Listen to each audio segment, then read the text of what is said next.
They told you it was the best deal possible. They told you Guyana was lucky to have them. They told you the wealth would trickle down to every citizen. But what if the entire foundation of Guyana's oil boom was built on a catastrophic miscalculation, a secret so explosive that its revelation has sent shockwaves through the global energy industry? In a stunning political broadside, former President Donald Trump has publicly exposed what insiders have whispered for years, pulling back the curtain on the raw deal that has left ExxonMobil executives in a state of panic and the Guyanese people facing a historic betrayal. The truth is now leaking out, and it's far worse than you imagined. This isn't just about politics, it's about the theft of a nation's destiny. Today we're breaking down the 3 oil secrets Trump just exposed that have left ExxonMobil shocked and Guyana at a crossroads. The first and most devastating secret to emerge from Guyana's oil saga is what's now known as the resource volume underreporting scandal. This revelation has sent shockwaves through the country and the global energy industry, exposing a level of corporate secrecy and manipulation that few could have imagined. At the heart of the scandal lies a simple but powerful truth. The real size of Guyana's oil reserves was deliberately hidden from the very people who stood to benefit most, the citizens of Guyana.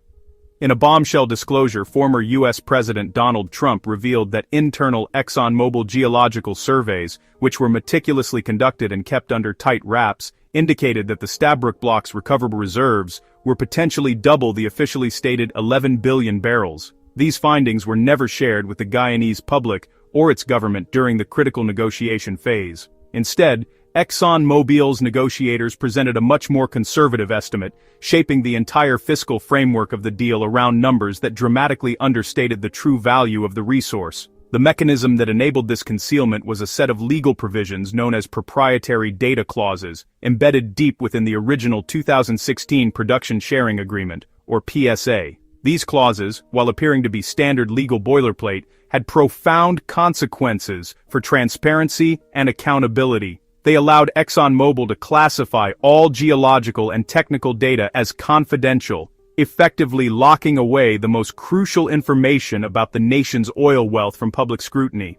On the surface, such proprietary data policies might seem like standard corporate practice, designed to protect a company's intellectual property and maintain a competitive edge in a fiercely contested global industry. After all, oil exploration is risky, expensive, and highly technical, and companies argue that their data is the result of significant investment and expertise. But in the context of a developing nation like Guyana, with limited experience in large-scale oil negotiations, these clauses took on a much more sinister character. The real betrayal, and the reason this scandal is now seen as a historic turning point, is that these secrecy provisions allowed ExxonMobil to negotiate a fiscal framework based on a publicly stated, much lower resource estimate. Guyana's leaders, and by extension its people, were led to believe that the oil find was significant but uncertain, justifying a deal that heavily favored the company in exchange for taking on what was portrayed as substantial risk. In reality, ExxonMobil's internal data showed that the risk was far lower, and the potential reward far greater than anyone outside the company realized. Armed with this secret knowledge, ExxonMobil was able to secure terms that have since been described as shockingly favorable, if not outright exploitative. The company locked in a 75% cost recovery ceiling, meaning that the vast majority of early oil revenues would go toward reimbursing Exxon and its partners for their expenses, rather than flowing to the Guyanese treasury. Even more striking was the royalty rate, a mere 2%, one of the lowest in the world for a resource of this magnitude. These terms were presented to the public as a fair risk-reward calculation for a speculative project, but in truth, they were based on a hidden certainty of massive profits. The consequences of this underreporting are profound. Guyana, a nation with immense potential, has been deprived of billions in potential revenue, money that could have transformed its infrastructure, education, and healthcare. The scandal has sparked outrage among citizens and calls for renegotiation, as well as international scrutiny of how multinational corporations operate in emerging markets. It stands as a cautionary tale of what can happen when transparency is sacrificed for expediency, and when the true value of a nation's resources is hidden behind closed doors. In reality, they were negotiating for a megafield while paying for a marginal one, locking Guyana into a deal that will see tens of billions of dollars in potential revenue remain in corporate coffers instead of national development funds. This wasn't a negotiation, it was a calculated deception. The second exposed secret in the world of oil extraction is what's known as the infrastructure cost inflation racket. This isn't just a minor accounting trick or a one-off error, it's a deeply embedded practice that has massive consequences for countries like Guyana. At its core, this racket is about how oil giants, particularly ExxonMobil, have found ways to manipulate the numbers behind the scenes, ensuring that their profits soar while the host country's share is delayed, diminished, or even denied. The story here is not just about oil but about power, influence, and the subtle art of making billions disappear into the fog of costs. The revelations, sometimes called Trump's leaks, have shone a harsh light on ExxonMobil's systematic policy of what industry insiders call gold plating its cost recovery claims. Gold plating isn't about adding literal gold to oil rigs, it's about inflating the reported costs of everything, from the nuts and bolts used in construction to the salaries of executives, and even the price of renting a helicopter or a supply boat. These leaks suggest that ExxonMobil has turned cost inflation into a fine art, using it as a tool to maximize its own returns at the expense of the countries where it operates. Here's how it works. ExxonMobil charges the cost pool, the giant bucket of expenses from which it is allowed to recover its investments before sharing any profits with the host country, with bills that are often massively inflated. These aren't just minor overcharges. We're talking about hundreds of millions, sometimes billions, of dollars in padded invoices. The costs can cover everything from the construction of offshore platforms, to the hiring of supply ships, to the purchase of equipment, and even the cost of logistical support. And, crucially, many of these services are provided by Exxon's own network of subsidiary companies, allowing them to set prices with little to no outside scrutiny. The real enabler of this system is a little-known clause in the Production Sharing Agreement, or PSA, called the Self-Verified Cost Recovery Mechanism. This policy essentially allows ExxonMobil to submit its own cost reports with minimal oversight from the government of Guyana. In theory, this was designed to streamline operations and avoid bureaucratic red tape, but in practice, it's like letting the fox guard the henhouse. ExxonMobil gets to decide what counts as a legitimate expense, and the government is left to trust that the numbers are accurate.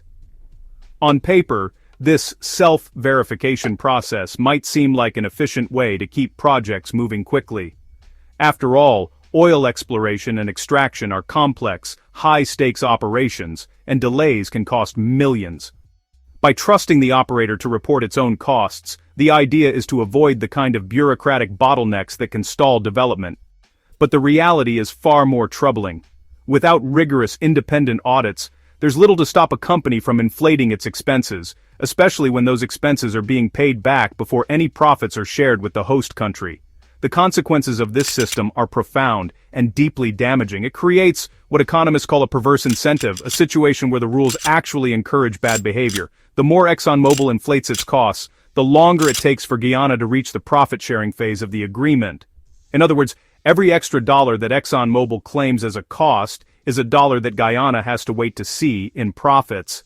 This means that the people of Guyana, who should be benefiting from their country's natural resources, are left waiting while ExxonMobil extracts as much value as possible, as quickly as possible. In the end, the infrastructure cost inflation racket is about more than just numbers on a spreadsheet. It's about the balance of power between multinational corporations and sovereign nations. It's about the hidden mechanisms that allow billions to flow out of resource-rich countries, leaving their citizens with little to show for it. And it's a stark reminder that, in the world of oil, the real game is often played behind closed doors, with the rules written by those who stand to gain the most. By exposing that routine $100 million operations were being billed at $500 million, Trump has revealed that the cost oil phase, which was supposed to be temporary, is being artificially extended. This directly delays and reduces the profit oil payments that are Guyana's lifeblood. Now, this isn't just aggressive accounting, it's a financial stranglehold on the nation's treasury. Now, the third and most geopolitically charged secret is the strategic reserve designation. This is not just a bureaucratic label or a technicality buried in the fine print of an oil contract. It is a move with sweeping implications for the balance of power in the Western Hemisphere, and it signals a new era in the way the United States approaches energy security, foreign policy, and its relationships with resource-rich nations like Guyana. The very term, strategic reserve designation, conjures images of high-level meetings, classified memos, and decisions made far from the public eye. Decisions that could shape the destinies of entire nations. According to revelations made by Trump, and corroborated by sources close to the administration, the U.S. Department of Energy, working in close coordination with ExxonMobil, quietly designated a significant portion of Guyana's newly discovered oil reserves as a Tier 1 strategic American reserve. This was not a public announcement. There were no press releases, no headlines, and certainly no debates in Congress. Instead, this designation was made behind closed doors, in confidential meetings attended by only a handful of top officials and corporate executives. The rationale, as explained by insiders, was to ensure that the United States would have privileged access to Guyana's oil in times of crisis, effectively treating it as a critical component of America's own energy arsenal. But what does this actually mean in practice? Unlike the Strategic Petroleum Reserve in Texas, which consists of vast underground caverns filled with millions of barrels of crude oil, the Guyanese reserve is not a physical stockpile. Instead, it is a financial and logistical policy framework. This framework prioritizes the flow of Guyanese crude oil to U.S. refineries, ensuring that, in the event of a global supply disruption, American energy needs take precedence. Contracts, shipping routes, and even refinery schedules have been quietly adjusted to reflect this new reality. The oil may be physically located thousands of miles away, beneath the waters off Guyana's coast, but in the eyes of U.S. policymakers, it is as strategically important as any barrel stored in Texas or Louisiana. This policy, though never officially codified in law, has been described by some insiders as an unofficial hemispheric energy security protocol. The idea is simple but powerful. By securing reliable access to oil from within the Americas, the United States can reduce its dependence on more volatile regions like the Middle East or Russia.